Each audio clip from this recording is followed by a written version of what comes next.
And hi guys, I'm Finn. And today I'm going to talk about the right of the way. The right between the pedestrian and the automobiles. Let me show you a chart. Sometimes Taiwan is a very scary place. Because when we walk on the road, we maybe need to worry about the vehicle will get into your way.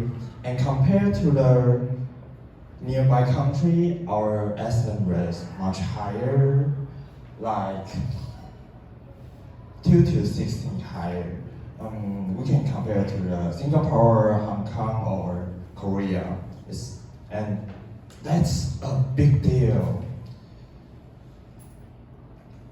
In the Taiwan, walking on the street can be very, very dangerous.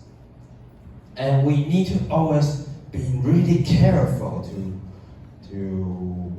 notice anywhere have vehicle, and here some situation you will face, just like when you crossing a road and a car just block your way, and you decide to kick them, and what will happen? The people just get out of the car, give you a punch, and hit you. That's not cool, right? Yeah, not cool. Or when you're trying to cross a road and a car just hug you, what should you do?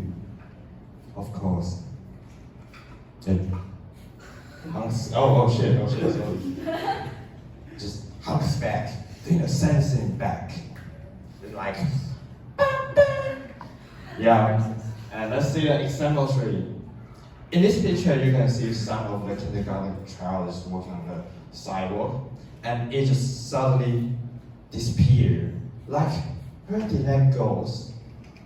And it's very dangerous for the pedestrian and the kindergarten child. But those are the very common things in Taiwan, and those also are the daily routine in Taiwan. But if you imagine you walk on the street in another country such as Denmark, Japan, or United Kingdom, you don't need to worry about any dangers, because their city design is for the people, for the pedestrian, not for the car. But in Taiwan, it's almost outside. In Taiwan, our city design is for the automobile first, and not for the pedestrian first. If a city meant for a car, it will cause people afraid walking on the street. And it also will cause people prefer to drive in their car more. But that's wrong. And because our government made them easy to drive, and our transportation system not always makes sense, and our government didn't realize that. And even think a driving car is a sign of the freedom. But truth is, too many cars will cause 2 things. First is, our city doesn't have enough space for the pedestrian or the people who ride a bike. And our city will be too crowded to parking. Actually, we need the right to move around, not on the mobile. And driving a car also doesn't mean a sign of the freedom. So what can we learn from other country? Let's take an example from Hong Kong. And there, people love bikes, and they riding the bike every day, just like the daily routine. And everyone is proud of it, and nobody needs to worry about any car will get into their way. It's super safe because they have very awesome bikes that cover the whole city, and they don't even wear the helmet because their bike stands are very trustworthy. But I'm very curious about why Copenhagen is so safety. Here are the three things I wanted to tell you.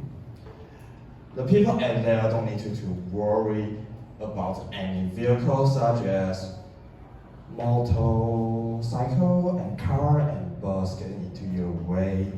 And behind this city view is a system that very organized and very secure, and that have good city planning with the whole city Bikerdance.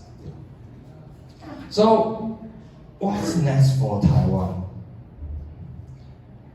In my opinion, I would like to say we need to change top from the bottom. We need to keep our road more cleaner and more safer, and focus on the things better for the people, not just car.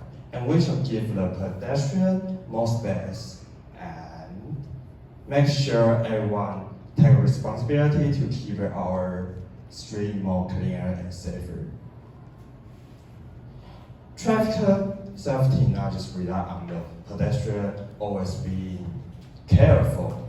That's wrong. So let's take back the right of the way for pedestrian. This is Finn. Thank you. Professor, Thank you, Finn.